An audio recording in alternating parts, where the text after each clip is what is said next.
We started going to Mutani. They took us to the park. When we now reach Mutani, we observe and it doesn't make sense. I saw a pipe. A pipe is just like that was Gambia. They use it to smoke. Gambia. Yes, Gambia. I saw it in the immigration officer's table. So I pick it up. He's interviewing me, busy using spirituality to vision inside our bag. He said we should keep the bag on top table. He doesn't need to look at to search it. He's using his own psychology to search if there's something negative. When he did it finish, I just carried that pipe and I held it and I put it in my bag. He's talking his own and we started smoking the pipe. And now when we now decided not to cross again and go to Sadi Mutani because they are very spiritual and very no sense people. We say we are not going. Let's be going back. Now as we are going back, my husband was like, lady, we don't have money. This money we have is not enough because we change our CFA into dollars. Dollars now we are going to transfer it back into CFA. It's too protocol. Now I look at him because when we met in Front David, he used to tell me that I should walk because me, I don't like to walk. I'll come outside and I'll wait for taxi. That's how the walking started. Yeah, I'll wait for taxi. So he's telling me that why do you always come from your hostel and always wait for taxi? Can't you just stroll? By the time you get a taxi, your transfer will be shorter. So that's a good idea. I do that. Now, when we are not in that circumstances in Gambia, I reminded him of what he told me when I met him first time. We didn't have enough money to enter motor. I now tell him that, baby, let's start strolling. Let's trek. Let's be walking. He now told me that from Gambia. Walk. I said, baby, do you remember when I met you? You told me that if I walk, I will shorten my transport. I was sowing a seed that I didn't know would grow and hunt me later. I sowed a seed I didn't know would grow later and hunt me. Wow. That's how the walking up. If I give me the monopod. That's how we discovered the walking. We walk from Gambia to Senegal. And we walk from Senegal reach Mali. Sikaso. Even all the officers, the immigration officer, when they see us, they go out of their way and call us back and put hand inside their own personal purse and bring us money and say we should take, even if it's a water drink, we should buy. In fact, sometimes when we reach border, they come out of their office and look outside like this. They will ask us, why is your bus? We say, sir, we did not take bus. Just sign this passport, let pass. Sign the passport. The whole essence of traveling is understanding culture, tribe, mankind in general. Do you understand? So, like I would say at first, if I meet my fellow black men, this is the password I used to enter them. I ask black men a question. I say, if Jesus Christ na Caucasian, Mohammed na Arab, even the Eli Selassie, Emperor Eli Selassie, they used to put as an image of the Rastafarian. He's an half caste. It's not a black skinned man, just like Obama. Obama is an half caste. Now I ask, we black skinned original men, who is our own God? You understand? Who do we worship to? Who is going to judge us? So while I travel to ask this question and find out from my own fellow black men. Do you understand? Now, we've had some experiences. The worst experiences, the worst one, not even experiences. Experience, gone. This one I'll not go ever forget that for Ondo State. Oshu, I mean Uso. If you are passing from Owo to Akure, it's OSU. That is the name of the village. My driver's license is still in that police station. You know, they saw a man and a woman with a child traveling. You know, regardless of the form we appear, we might not be looking neat because, you know, traveling without money is different than traveling with money. Traveling in a righteous form, you have your own pots, your own things, you just look for anywhere the spirit leads to find your place and sit down and, you know, pass time till you are ready to continue your journey. Go to a place, sit down under a tree, look for a beautiful nature, set firewood, cook.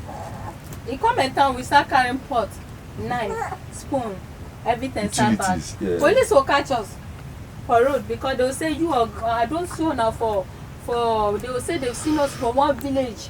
They waka. Yeah. Now how we take reach this especially village? This and the second girl. They will now arrest us. They were the one that. So imagine we have already traveled like we were in Lagos. And no, let's say we are from Lagos, we're already in Semen. And police arrest us in Semen and return us. No. What about the story in Benue himself? Benue. Benue. One man catch us in Benue. The man, he took us to station. Yeah, we entered. It was in the night. They caught, like the whole community came out. They took us to station. Like these people, why come set your back today? That was the time Boko Haram was very hot, safe, and I looked like a Muslim. It was so hot that time that. And the man, now when they search our bag, they took us to the station. Yeah, when they search our bag, what they saw, it was knife. An officer that has seen us in Cross River, a police officer that has finished his duty. He saw us 2 days ago when we were coming in another state. He has gone to Benue's house, to his police station there. He saw us. He's the one telling the DPO, said, see, as we were going, I have met these people 3 days ago in so village. It was this same thing they say they are doing, that they are working. Please leave them, go and drop them wherever you took them from. Let them be going their way. So as we went inside the pickup going, the officer still explaining to a group of crowd, these people, we were just going and we were just, I don't know, just giving his own testimony. And there's a particular Benue man, he's an officer, he told us, he told my husband in particular, because he mean him, immediately he saw him, he just hated him, he said, see, Mr. Man, you are lucky. If he say I say something inside this your bag, something like you might head inside your waiter. He tell us, say what I go do you. You lucky, say nothing, you are pure. If you not, I don't carry you for myself. Although I've been to all those African countries and even other states I've been to within Nigeria, Ondo said people are the most crazy people I've ever met in this world, because even when I have a lot of Ondo friends, I have a lot of people, I don't have anything against them regardless of that, you understand? So, but I will never forget that, because they went as far as hitting me, hitting my wife. You didn't just hit me, because other countries fine, they will abuse me as the man, hold me, arrest me, handcuff me, but you know, with time they'll get to see that, oh, it's just a family and there's misunderstanding, you understand, and there's a situation or there's something. But Undo took it to the next level. You understand? They even use a baton to hit my wife on the head. These are police officers that are supposed to protect us and give us security. But well, that is the worst actually. But let me say the good part of it is that, you know, we unlearn the things we learn. I can remember when I went to Cape Coast, Takoradi, the Ghana region.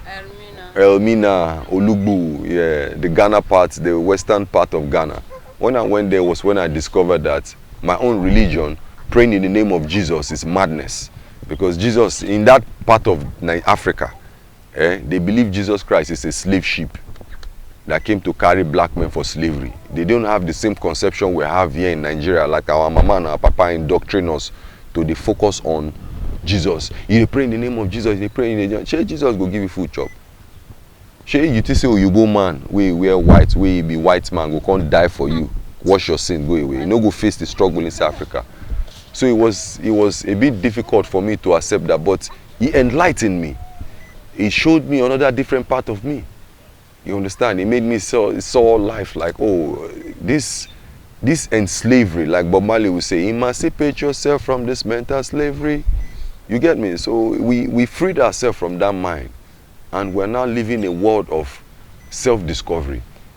He put me in a stage of always trying to unlearn what I've learned. Wow. The guy has been secretly investigating me for more than 2 weeks. He has been following me. Who called you? And it was a big way that he cannot take it anymore. He had to come directly to search and interview me. Like, who are you? What are you doing? Why are you walking up and down with this child and this woman? I'm like, guy, chill now. What's happening? Come your house. So that's small. No? There are times we go to people's house to accommodate us. They refuse out of fear, and the storm is terrible. We have work, and my husband, this thing was saying, it's not a joke. You know, there was a time he was upset with me because I caused it. You know, me when I'm upset, I don't care about anybody around me.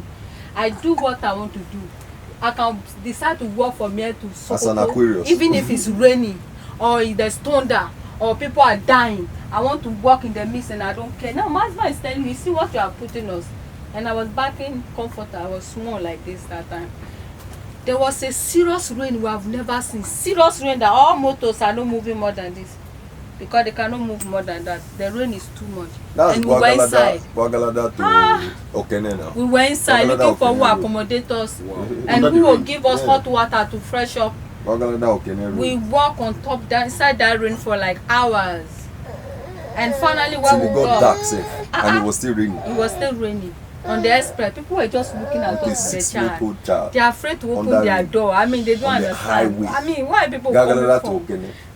It was, that was a whole crazy journey. I'll never forget that. So I would have died. Oh. There's even a place they took us to. They called police to come and catch us in a village. The police officer, when he reached there, he asked them what the point. They told them that we have been walking from so and so place to here. See, are we normal? You need to be arrested. The officer said, they walk from where? From there here. The guy says, see, me, I'm a police officer. I've served government for so and so years. I cannot walk from here to that bridge. So if you tell me, say these people have been working for me, so say, yeah, see, you people are villagers, we deal with them, me, I will not. The officer left them and go. That he cannot walk from here to that bridge, talk less of to come and persecute people that have been working from so and so. He left us with the villagers. The villagers afford to give us a place to sleep and something to eat and continue our journey the next morning. You know, I wasn't living any life that is even related to the life I live today. I was a young woman that loved to travel. I love to travel, and I'm always running from home because discipline in my house is too much. Don't do that, don't do that, don't go left, don't go right. So I always run away from home. They always find me, take me to station, TV station, radio. I can be somewhere, I will hear them talking about me or see my face on TV, and I miss from there. Sometimes they chase me, they catch me, take me back home, and I always take off again. So one day I just run from home to have freedom. I came from a Muslim home, but I don't like Islam when I was younger because I'm not comfortable with the dressing. You know, I was a child, I was naive, I want to be sexy, I want to show myself. And so I left Islam and I followed the Christian way. I become a Christian. I have Christian friends. I dress like Christians. I don't go home anymore. I disconnect from my mom, my dad, my brothers, my sisters. I'm not even interested. So I stay off home for 15 years of my life. Yeah, 15 years, survive alone. You know, I have issue with people. We go to court.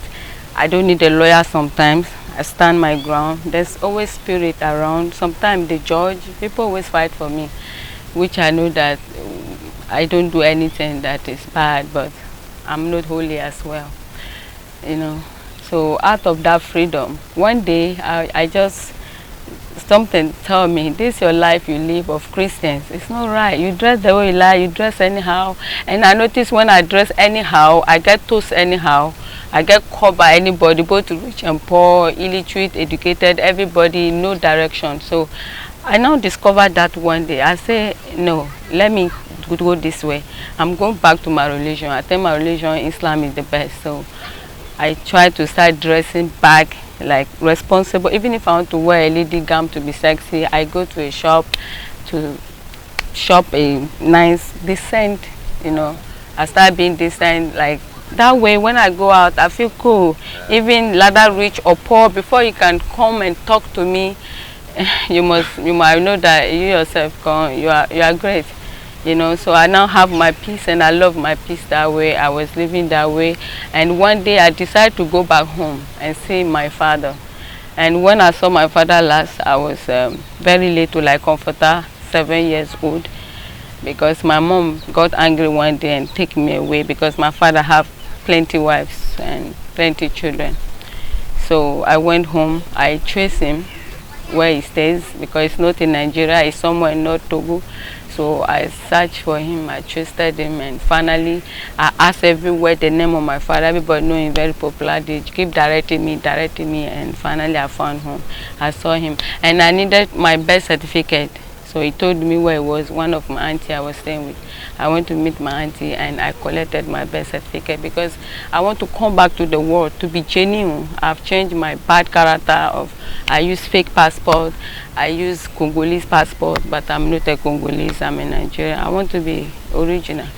So I want to know my age. I used to give 22, 23. But when I went back home to get my birth certificate, I said I was born in 1989. That time I was just 19 years old. I can't believe 19 years old, the kind of stuff that I've done great things as if I was a grown up. I'm like, wow, I've done I have so many experiences. You know, there was a time of my life I used to stay with white people. I don't have a black boyfriend, you know. That is the life of my past.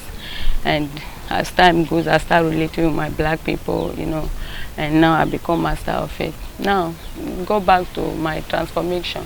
When I met Mr. Daniel Alba, he's a man that have entered my soul like no other person in the world that I've ever met, because I've never been good to anyone, straightforward. You know, when I meet you as a man and I'm not ready deep in my soul to settle with you and be good to you, I don't tell you anything original about me.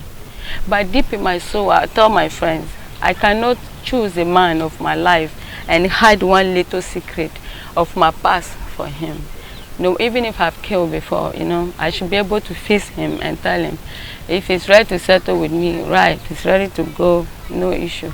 So when I met Mr. Daniel, I was certain that this is the man I want. This is the one I would die there for. This is the end of my destination, you know. So I pour out everything inside of me, my past, the memory card of my life. I gave it to him to watch it and say it, both good, both bad, both all ugly, beautiful that I've done in the past. Let him know who I am, just as he let me know who he is. You know, so there was no secret between us. Everything is known. What comes to us, we get angry, we sort ourselves with it, and life goes on. But we know it's not matured. But you know, that is the reality of knowing the secret of your past, so that bond can be there. You can find, sort yourself, abuse yourself with it. But it's not forever. As time goes, you get to know each other, and all that is pass away. And anytime you go and hear someone else, before they finish the story, now you go help them complete them. So the people will be ashamed of themselves. So that is it. So when I met Mr. Daniel, I transformed. And when we went back home to see my parents again, my mom and my dad, because my parents are no more together. My dad stay on his own, my mom stay on his own. Excuse me. So when we went back home, my father saw me, was like, wow. He spoke our language, Yoruba. It was like, this is Ele Iparada Inla. Iparada Inla means a mighty transformation. Like, wow, this is a big transformation. Wonderful. You can't believe I can never turn out to be such a child that I am today, because I'm not close to that. If they tell me or you won't believe it, you know, because I was a very crazy, bad girl, woman, and you know, nobody's perfect. Live freedom, life, disobedience, but yet we are perfect today, together. And me and Mr. Daniel today, we are cool. Even when my mom saw me, yeah, my mom own is very interesting, because my mom used to always tell me to be a good girl. Be a good girl. Be a good girl. Even when I was in the world, sometimes I come to visit her, even though I run from home. I can give her money, like cash. My mom will not take it from me. She feel, what do you do for a living? Are we going to have an affair with one man to bring me money? I don't eat bad money. I don't eat abomination money. I say, Mom, don't always think old school. We don't have to have an affair with a man before he give us money. You know, but she don't get it.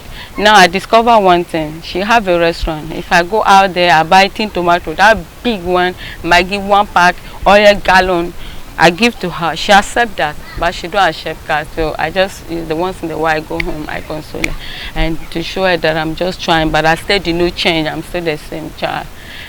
Now, when I now settle, I now become the girl that used to advise me to be. You know, she used to call girls that wear Ankara, decent skirt. She will call them to come. See, Yabo, see this person, dress matured. Why don't you dress like that and be good? See this good child, the child will be good, and I will hate that person that she just called to compare to me. But one day, all those seeds begin to grow in me as I was experiencing the things I want to experience, you know. So I become good. I have my husband. I travel home. I was even wearing bomba. You know, as she likes it, I tie wrapper. Normal. me and my husband, we got there. But before we reached there, they've told her that there's somebody like my family member, our last born, said that I've seen Yabo. And my mom was like, Yabo is dead. Like, I'm dead. They have information that I'm dead because I don't stay home. And my mother asked, did you take your eye to see Yabo? Like, you've seen her? It was like, of course. So we went to see our last born, Aisha. You know, I seen her with 10 years old, 10 years, but she's very fat, extremely fat. She carried me and my husband on top bike, travel to another state to go and see my mom. So we reached there, my mom saw me, and she was like, wow. My mom was now confused, and she's now against my present life. And I was like, wow, life, we have to think deeper. This is the mother that wanted me to be perfect. This is the same mother that I'm perfect today, and she's telling me I should let my husband go and stay with her. Like, she want me to stay with her and let my family go. I was like, no. She looked at me, she said, but you are not fat, you are slim, you are suffering. Because that time we're living our righteous life. Like, you are suffering, leave this man and stay here, you are suffering. You would have been, I was like, you know, the next morning, I can't take all those bullshit words she's saying. Excuse me for my words. So the next morning, me and my husband, we pack our load and we left. And that is it. We're here and we're still planning to visit them. And this is the life we live here in holy ground. Yeah, it used to be Musafejo. Musafejo Yoruba means that we run from trouble. That's why we are in a neutral place where we have no neighbor, but God and the spirit around, the coconut trees, nature, all that is our neighbor. So living this natural life is a beautiful life. We love it. Yeah, we love it. It does not mean that we don't have a future. We are not thinking deeper, but l'argent, money is not inside the family. We have ideas. We want the place to be more than it is now. We are just enduring, you know, and praying that God put money inside the family. That is what we need from God to continue living our nature life. We can go to America, London, France, anywhere anybody can think civilization is, but we will still come back here. We will still be living our normal life. Doesn't take us away from nature. The sea, the moon, the sky, the stars you see in the night, even these flowers, the coconut trees, the waters, everything natural you see is part of us. That's the life we enjoy living the most.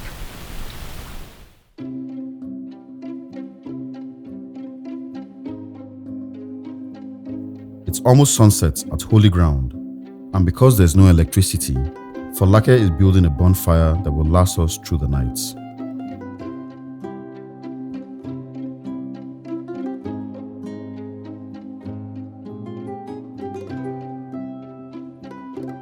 While she builds the bonfire, Rasta Dan invites us to the beach to experience the golden sunsets, and the scenery is absolutely breathtaking.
Folake prepares a light supper, and we spend the rest of the night seated around the bonfire, listening to more of their travel stories and sharing jokes.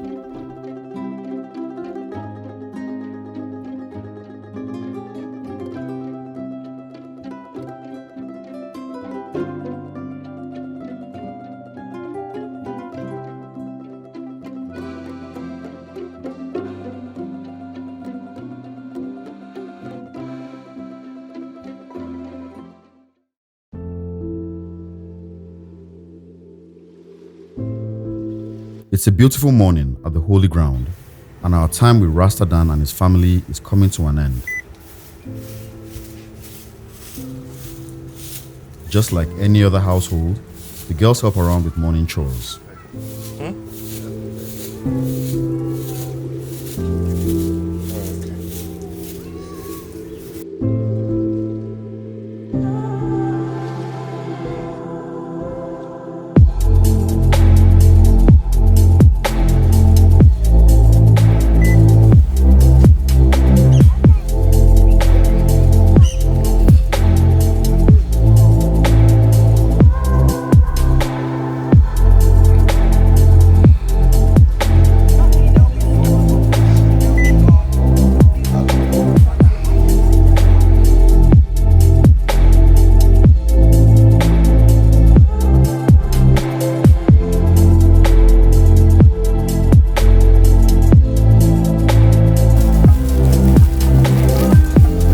Laka is already in the kitchen preparing us a hot meal for our journey ahead.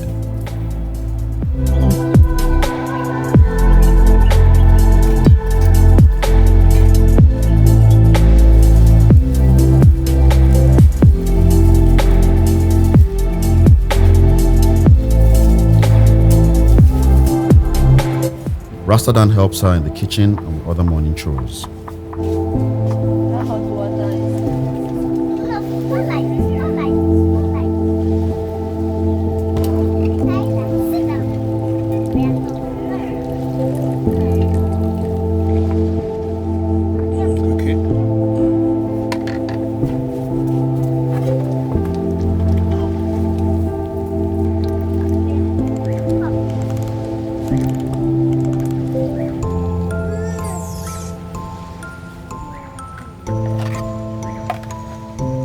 Well, when we started building this place, we didn't have any vision or anything in particular, because apart from the first house we had as a family,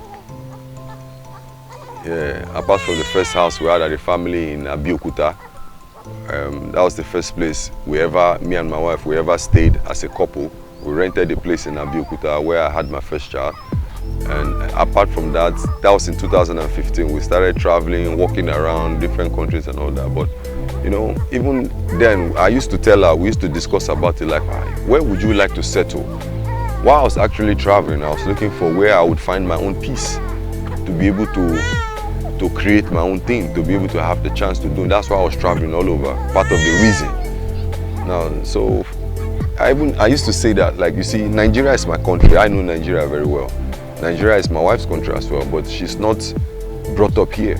So I used to tell her those days, like, look, this country is sitting on a time bomb.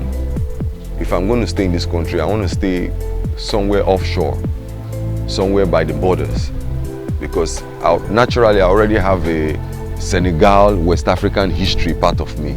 Even most of my friends in Lagos, I used to take them. There are some of my friends, they've never traveled out before. I'm the one that took them to Benin Republic and all those kind of places. Do you understand? Now, so when having my third daughter, Diana, coming back from Abuja in 2019, before the Corona year, my wife was pregnant for Diana. So we came here and we had to settle, because regardless of, we love the freedom, regardless of, we have the power to do what we want to do, regardless of any circumstance, we had to just settle somewhere. Even my big sister told me that, see, just stay somewhere. Do you think I don't want to come and stay with you and see my grandchildren? So we had to settle somewhere. And we decided to settle in Badagry. So we started here. We came here in 2020, that's Corona year. Yeah, just 4 months. In August, yeah. We came here 2020, August 4th, 2020, I remember. That's when we came here. It's August. You know, Diana was born in April. My daughter was born in April. And she was 4 months. April, May, June, July, August. Yes. It was August 4th we came here. I didn't forget. So we started, there was no roof. It was just this one place, one room we had.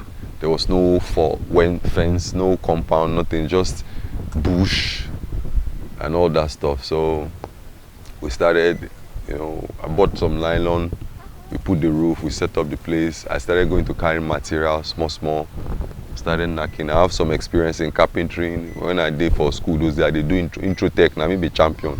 I can connect, I know how to connect wire. Not be this kind of a wire.